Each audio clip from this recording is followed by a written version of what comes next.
দর্শকগণ, আমরা প্রায় লোকেই শুনেছি কম বেশি যে ৩৩ কোটি দেবদেবী, এটা আমাদের বেদের ভিতরে আছে লেখা।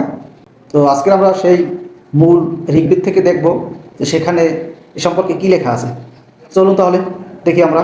ঋগ্বেদ সংহিতার দ্বিতীয় খণ্ড অষ্টম মণ্ডল ২৮ সূক্ত মন্ত্র ১।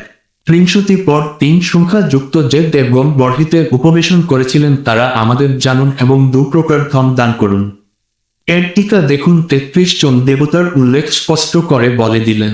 এরপরে দেখুন অষ্টম মণ্ডল ৩৯ সূক্ত মন্ত্র ৯। এ যজ্ঞে ত্রিংশ দেবগণের যাগ করুন, আমাদের অভিলাষ পূরণ করো। এর টিকায় দেখুন ৩৩ দেবের উল্লেখ। এরপর দেখুন নবম মণ্ডল ৯২ সূক্ত মন্ত্র ৪। হে করণশীল সোম, তোমার সেই সুপ্রসিদ্ধ ৩৩ দেবতা।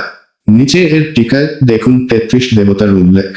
এছাড়াও বেদে আরো অনেক জায়গায় রয়েছে ৩৩ জন দেবের কথা, কিন্তু কোনো দেবীর কথা একজনও নেই। আর এই দেব মানে শনিদেব, কার্তিক দেব, তাদের বোঝানো হয়নি। এরপরে এগুলো নিয়ে বলা হবে।